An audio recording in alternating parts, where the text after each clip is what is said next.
Amen. You hung in there. That was a little bit of a read, wasn't it? We were going through all of it. Jesus was happening in Jesus' mind, really, but also what was happening in the Pharisees' mind. I mean, you saw the Pharisees and the scribes. They didn't like what was happening. But what was happening in the moment? If you read the Old Testament, there's these laws. Do you remember these laws? And there were these laws that were put in place in order to keep people in righteous living. Okay, so people would live the way that God intended. And if you didn't live that way, if you sinned against God, if you went against God's commands, if you had any doubt in your heart or any sin in your heart, then you were required to go and make sacrifices at the temple. And do you know what you were supposed to sacrifice? Your animal, something you had raised, something you took care of, something that you went and spent time on. Imagine bringing your family goat that you were going to raise up and you were going to feed your family with, and instead you're bringing it to the temple and you're going to sacrifice it. You have taken care of this thing. You have fed it. You have been there with it the whole time. It has value in your life, doesn't it? Now, imagine this other alternative.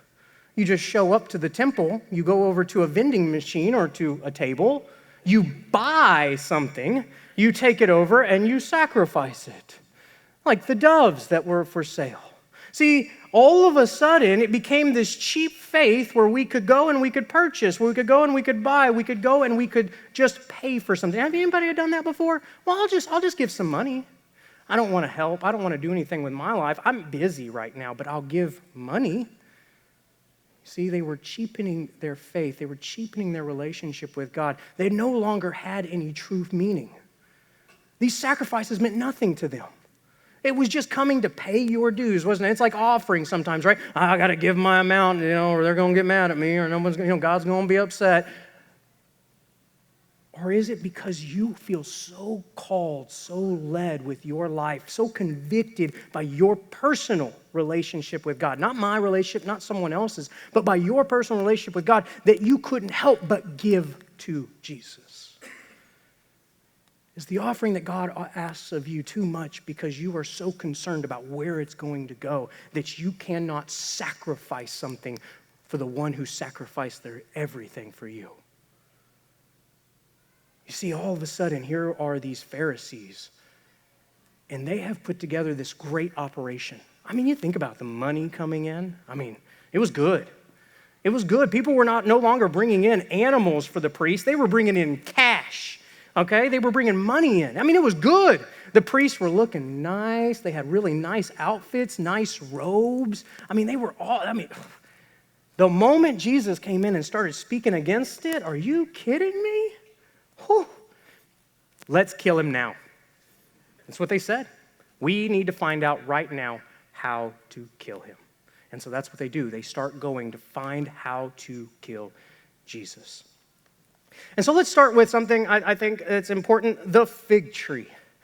You have a fig tree, and I remember as a kid, I used to climb around in my neighbor's fig tree, and we'd climb around in it, and we'd make a fort out of it. It was a big tree. You could have all kinds of fun. You'd get up high enough to look out over the fences. You could see the neighbors' yards, right? You could spy on people. It was all kinds of fun. But you could also, while you were there, you never had to leave because you could just reach up and have a snack. I used to just grab figs right off of the tree, and we just eat them right there. My mom used to say you were supposed to wipe them off or clean them first, but we just ate them. Kind of like the honeysuckles. You'll remember eating those too? Some of our younger kids today have no idea what I'm talking about. We lived outside. We weren't allowed inside. We were allowed to drink out of the hose. If we came in, it was because we had to go to the bathroom so bad we couldn't hold it, Mom. We have to come in. And we begged to come inside. Right? I saw something the other day. It was hilarious, and I remember this now, that at 10 o'clock, do you remember on the news it used to say it's 10 o'clock? Do you know where your kids are? Apparently, our parents used to forget about us.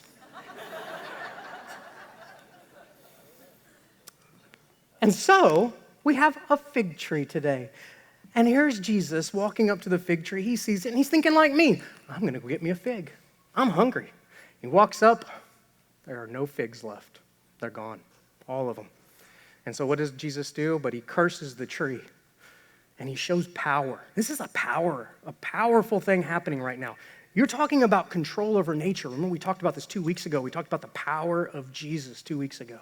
Talk about being able to calm the storms. Here's Jesus again showing power over nature. And he curses this tree. No one will ever eat of the fruit again. And then they come back, and what happens? The tree is withered. The tree is dead. And the disciples noticed, and they said, hey, Jesus, did you know? Did you see? That was that same tree from yesterday. Do you see it? And he goes, yeah, I saw it. I mean, we look what happened. They're all excited. They're thinking, look at the power this man has. Look at the power. He can do these things. He's calming the storms. He's killing trees. Okay, it's a little different, a little off-kilter for Jesus, right? But this is an off-kilter moment for him. He's not 100% the normal. He's Jesus showing something important right now. He's trying to show them something. You see, in history, they had been, through their whole lives, waiting for this moment. The Jews had been waiting for the moment for the chosen one. They've been waiting for that moment that the Messiah would come into the world. They have been waiting, and they've been waiting, and they've been waiting. Imagine like the tree. But when the Messiah came,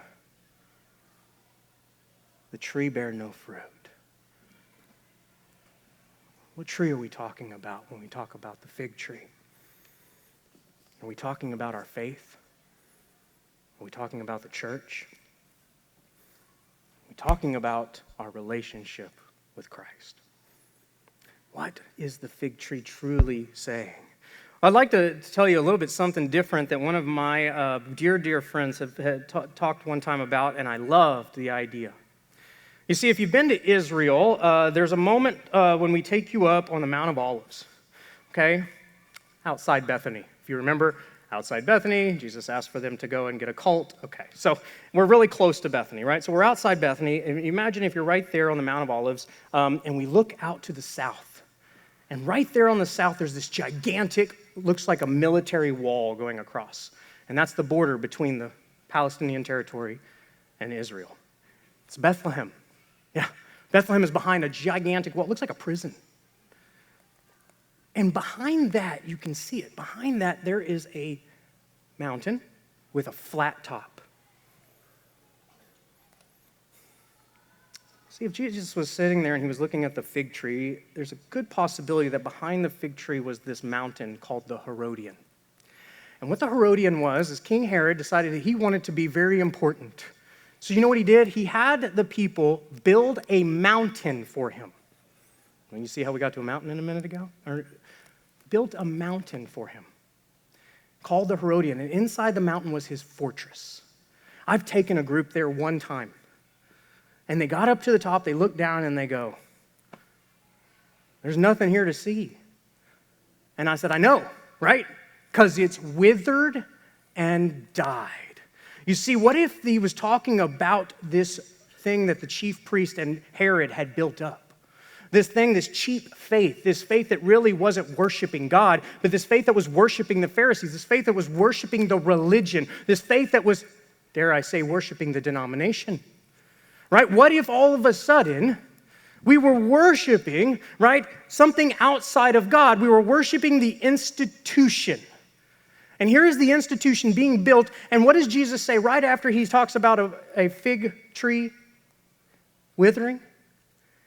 And if you ask for it, when you believe it with your whole heart, you can take a mountain with your faith and toss it into the sea.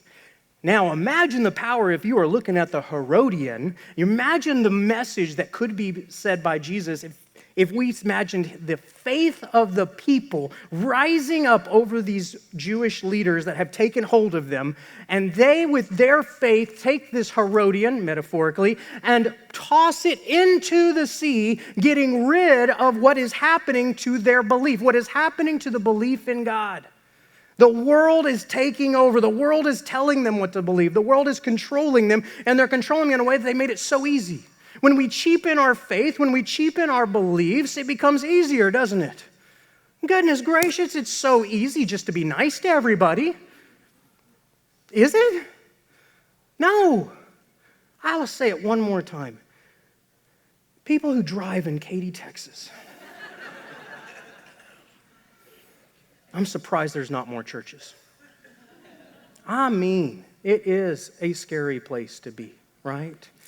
Friends, when we cheapen our faith, right, we do things in our beliefs, okay, where we take something and we just say, you know what, it doesn't matter anymore. Well, Jesus said this, yeah, but it doesn't matter anymore.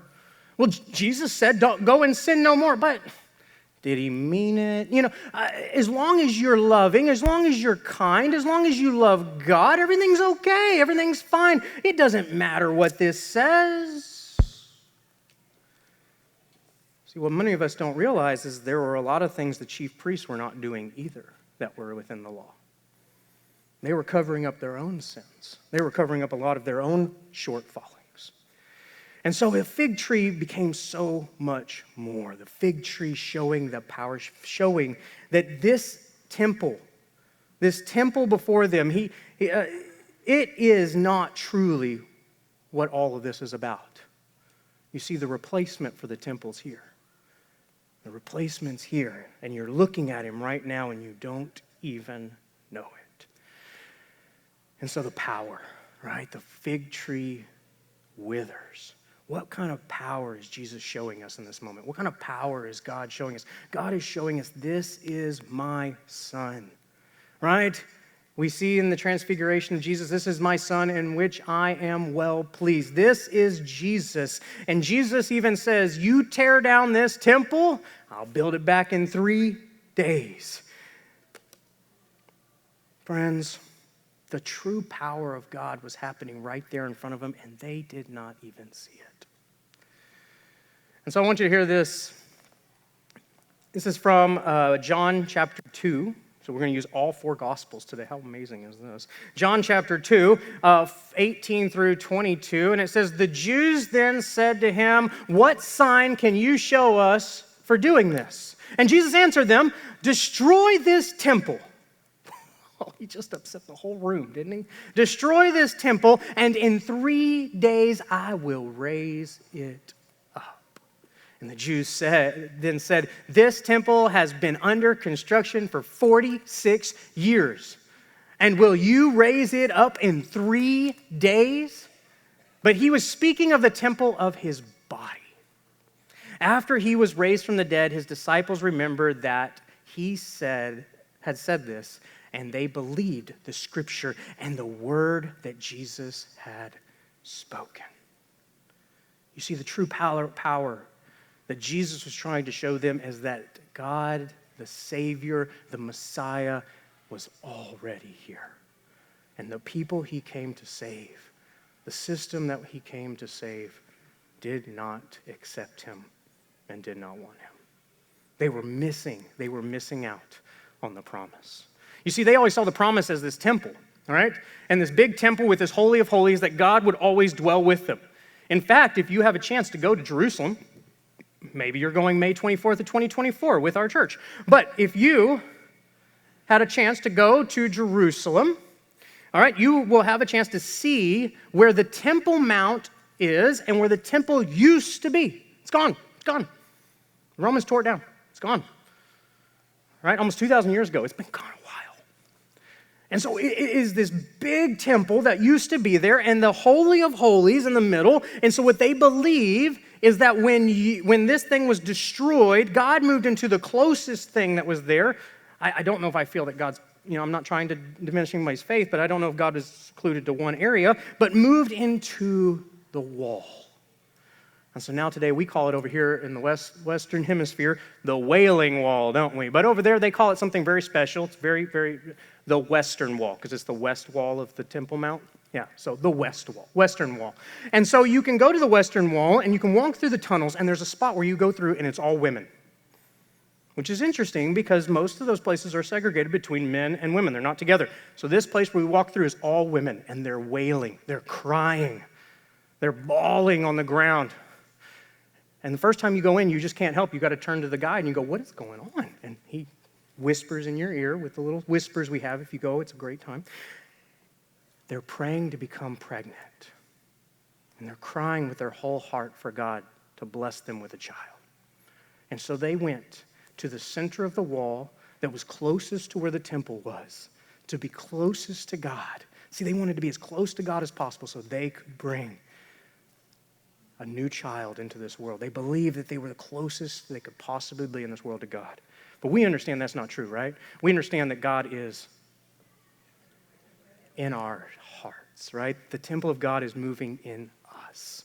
The temple of God is right here, right now. We are God to the world. We are taking Christ out into the world. We are the salt of the earth, right? We bring flavor. We enhance things. We make things better, not worse. I saw someone that says you can never put too much salt on a steak. But I do believe it enhances the flavor. I'm not going to go with that, but I do believe it enhances flavor. We are the salt, right? We are the ones who bring life. We're the ones who enhance life. We are supposed to make life better. Do we do that with our lives? Do we believe in the promise? What are we doing? And so the truth is, when we act on our faith, it is called, I'm giving you the answer on the screens. Worship, that's right. It is called worship. It is our duty when we believe to worship these things, right? And we do. We worship a lot of stuff. What are some things we worship, right? We worship. Anybody have any ideas? I think I have the slides backwards. Watch this. Hold on. What do y'all worship? Y'all worship any of these things? That bottom right one's work. But nobody worships work, right? Y'all are always home with your family. You always come home right when you're supposed to, right? You never put work before anything else, right? Like if you had to work on a Sunday morning, you would choose to be with God, right? Not work. Do you see? So what about the phone? What about the phone? Does anyone have worship their phone? You say no, but when was the last time you left your phone at home? Yeah, good for you. All right. Somebody raised their hand, and I'm yes. I wish I did. And so what about the computer? None of you ever get on the computer, right? Emails, messages, websites you're not supposed to go to. TV. What about TV? Anybody worship the TV? No? None of you spend 6 hours a day on TV? I know some kids that spend 12. Don't raise your hands, kids. TV, right? You're all going to ignore the one in the middle, though, right? Nobody's going to talk about cash. Come on, Pastor, I don't worship money. Okay. I don't even have to go in on that one. We know the answer to that. Jesus talks about it throughout all the Gospels. Guess what? 2,000 years ago, money was still a problem then. People chose money over anything else. And so here are some ways that we can worship. These are some ideas for worship, because I know worship's hard for some of us, right? So what about we create God-honoring art? Is anybody an artist, right? Like imagine building art and just spending time drawing for God. You don't have to share it with anybody, or you could. It's up to you. But drawing and spending time honoring God with your own personal talents. What about writing words of adoration, like poems to Jesus? You don't have to share them. But some people, that's how we speak, don't we? We write with poetry. We might just write some words down. Oh, God, you are wonderful. Oh, God, you are great. Sounds like you're writing a hymn all of a sudden. Who knows? Will might be ready to meet with you soon. And then speaking words of praise. Could you imagine speaking words of praise every day to God? Is that even something you think of? I mean, we already struggle doing it with our spouses, right? And we struggle with our kids and the people we care about. And we struggle calling our moms, right? Right, boys? We struggle doing all of those things. But we're speaking words of praise. Imagine if we spoke words of praise to God. And then here's one, expressing worship through movement.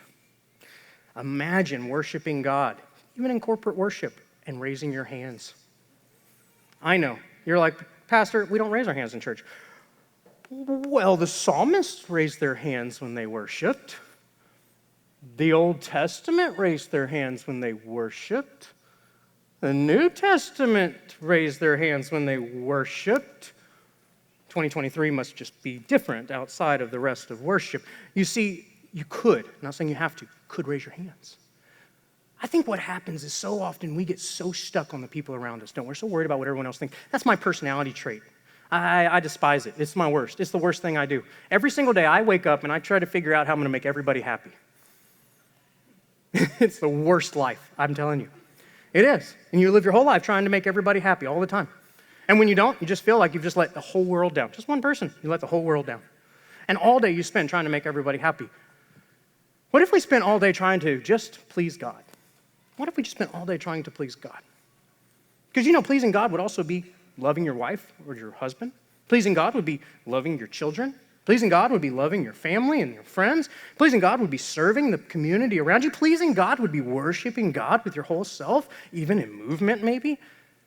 Raising our hands. Oh, I know, too much, Pastor. All right, let's make something else. What about using your gifts to further God's kingdom? The gifts that you have, the talents that you have. We have so many groups that come and show up and they give their gifts. Some have this gift of administration for missions and ministry. That's amazing. Some have this gift of being able to build, like our Levites ministry, and that is just great and wonderful. They're able to do all kinds of things. Right now, they just keep making our office better all the time. They build things for us when we bring it in. It's absolutely wonderful, but there are ways to give with our gifts. Well, the problem is we first have to get refocused. We got to get away from all of these things. We got to start removing them from our life, removing the things that constantly make us, am I going to make it for the sports game? Am I going to make it to work? Am I going to did I leave my phone at home? Am I going to have enough money for the rest of the day? What if we refocused our whole lives around Jesus? Refocused around what God is calling us to be and who God is calling us to be. And give our lives, give our love, and give our worship, and give everything that we have and everything that we do, so that God is honored, God is glorified, and we find ourselves faith-filled, filled with faith that could move mountains and throw mountains into the sea, filled with faith that can change lives here in Katy, Texas, and across the country, filled with faith to bring hope and love and joy to the workplace, to our homes, and across our community here in Katy, Texas, and beyond. Friends, I'm excited about what God's doing in our lives and what God's doing in our church. And I cannot wait for us to go out and to worship Jesus Christ with our lives and to bring the hope and the peace and the love of God to all people. Friends, it has been a pleasure being your pastor so far, and I cannot wait for the future. God placed a vision on my heart of this church, and it has been an absolute honor to see it coming together. And I am so thankful that y'all have continued to worship God by being present, by serving, and by loving the people, not just of this congregation, but the people of this community and the people of this world. It's who we're called to be, and I'm thankful to be your pastor.